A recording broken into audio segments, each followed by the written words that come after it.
Every time you feel like you cannot go on, you feel so lost and that you're so alone. All you see is night and darkness all around. You feel so helpless, you can't see which way to go.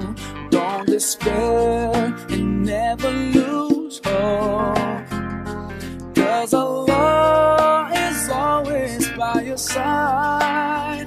Inch'Allah, Inch'Allah. On parlait beaucoup de raison, du rationnel, et d'après ce que j'ai compris, la raison nous emmène à la foi. Et la foi, en l'augmentant, à un certain moment, dépassera la raison. C'est ce que vous expliquiez tout à l'heure concernant les anges. On dit salam alaikum. Nous, on comprend ce que c'est quand il n'y a personne à la maison, mais quelqu'un qui n'a pas la foi ne peut pas comprendre parce qu'on ne peut pas lui expliquer d'une manière rationnelle. Vous avez parlé beaucoup aussi d'intelligence. Et d'après ce que j'ai compris, la raison nous emmène à la foi, mais pas forcément à l'intelligence. Parce qu'on connaît des gens qui sont intelligents, mais qui n'ont pas la foi, qui ne croient pas. Mais par contre, pour devenir croyant, on a besoin forcément de la raison. D'ailleurs, Allah Azza wa Jalla, chaque fois qu'il nous interpelle dans le Coran, quand il s'adresse à nous, il dit Ulul albab, ulul nuha, al-hijr ila akhirih. Est-ce que vous pouvez nous expliquer le lien entre l'intelligence et la raison, ou la différence entre la raison et l'intelligence? Jazakallah. Bismillahirrahmanirrahim. Merci beaucoup de cette question. Même si sur la première partie, je ne l'aurais pas dit de cette façon-là, ou alors je ne sais pas si je me suis exprimé de cette façon-là, ce qui est possible parfois dans le flot du discours. Je ne voulais pas dire qu'on y vient par la raison, puis ensuite la foi est plus forte. Non, je ne pense pas que l'un vient avant l'autre. Je pense que les deux viennent ensemble. Je pense que les deux, l'un illumine l'autre. Je fais souvent cette référence entre la foi qui est une lumière et la raison qui est le cheminement, qui est une façon de comprendre là où l'on va et qu'on a besoin des deux. Parce qu'Allah subhanahu wa ta'ala dans le Coran, il parle du qalb, c'est-à-dire qui comprend. Il comprend. Donc il y a quelque chose qui est dans l'ordre du cœur qui comprend. Et puis il y a la raison qui comprend. Donc parfois, il y a certains rationalistes qui sont venus à Dieu par la raison et leur cœur s'est ouvert. Il y a certains spirituels qui sont venus à Dieu par leur cœur et leur raison a compris. C'est pas mutuellement exclusif, c'est pas l'un par rapport à l'autre ou l'un qui s'ajoute. Donc je le dirais pas dans l'ordre de la séquence chronologique. Je dirais que les deux peuvent arriver et que certains, on a des expériences, par exemple, de revivification, de renouvellement de sa foi par l'intelligence. Il dit subhanallah, c'est incroyable, ou même esthétique. Tout peut arriver pour que l'un vienne renforcer l'autre. Maintenant, vous avez mis en évidence une autre dimension et qui est vraie. C'est-à-dire que la raison est une faculté, l'intelligence est son usage. C'est l'usage de la faculté.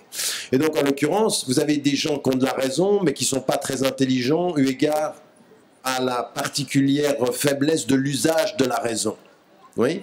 Et vous en avez d'autres qui ont une intelligence qui peut être élaborée parce qu'ils ont la faculté de raison, mais ils ont une certaine façon.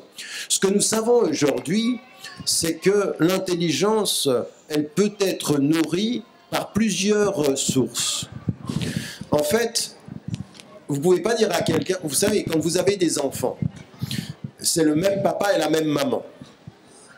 Et en même temps, ce sont des enfants, et vous allez voir chez certains une capacité intellectuelle différente d'un autre. Et donc on a compris une chose ici, c'est que ce n'est pas forcément génétique, bien entendu la génétique joue, mais qu'à un moment donné, il y a un élément sur le fonctionnement cérébral, c'est-à-dire les façons dont sont connectés les réseaux d'information à travers le système nerveux, les synapses, le néocortex, qui fonctionnent en tant que tel.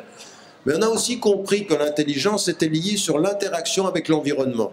En d'autres termes, quand vous exposez un enfant à des environnements où ça bouge, où il y a de la communication, eh bien vous allez voir que l'intelligence peut se développer et aller plus loin. Pardon ?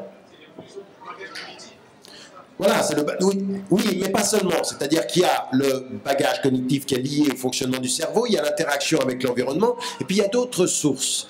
En d'autres termes, on a aussi compris une chose qui est très ancienne dans la pédagogie, qu'avait développé Piaget dans sa réflexion sur la pédagogie, mais qu'on retrouve aussi dans la psychologie et même chez quelqu'un comme Freud. Et quelqu'un qui va le développer d'autant qui s'appelle Jung.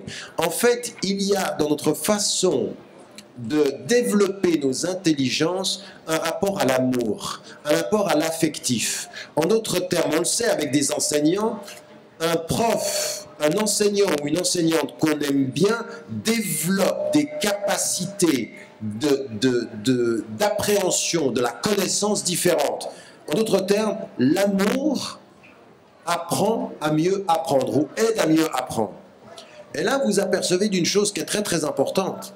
C'est-à-dire que vous avez des gens qui sont intelligents, mais dont le cœur est fermé. Vous savez quel est littéralement le sens du mot kufr?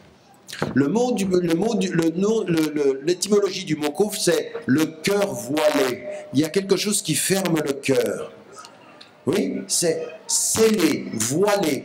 Et en l'occurrence, c'est cette idée que l'intelligence du divin a disparu parce que le cœur attaché au divin est voilé. Ce que je vous disais à un moment donné, moi quand j'ai fait la traduction du dernier 30e du Coran, j'ai mis les négateurs au cœur voilé.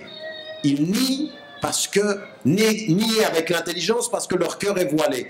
Et vous apercevez que ce que nous n'avons pas compris, nous les musulmans, c'est que quand nous revenons à ça, on ne fait pas venir à Dieu quelqu'un uniquement par son intelligence. Et Dieu n'ouvre pas les intelligences, mais que par rapport à nos enfants, par rapport à notre éducation, s'il n'y a pas un discours sur l'amour de Dieu, sur l'autre source de la connaissance, nous fermons les horizons de l'intelligence. Et qu'à un moment donné, il ne suffit pas d'avoir de la raison pour être intelligent, mais il ne suffit pas d'être intelligent pour mieux utiliser sa raison, et il ne suffit pas d'être intelligent pour utiliser sa raison et ouvrir son cœur. Tout discours religieux qui ne travaille pas sur ces trois dimensions, le cœur, la raison et l'intelligence, est un discours amputé, partial, au sens il n'est pas complet. Et donc c'est ça qui est très très important. Et c'est là où à des moments donnés, vous rencontrez des gens très très très intelligents et qui manquent de cœur. Et vous rencontrez des gens pleins de cœur et vous vous demandez où est passée l'intelligence. Si vous voyez ce que je veux dire. On va voir. Inch'Allah, Inch'Allah, you'll find your way. Inch'Allah, Inch'Allah, Inch'Allah, you'll find your way.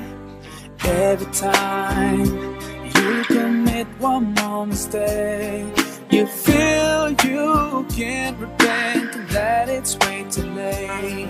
You're so confused, wrong decisions you have made haunt your mind and your heart is full of shame. But don't despair and never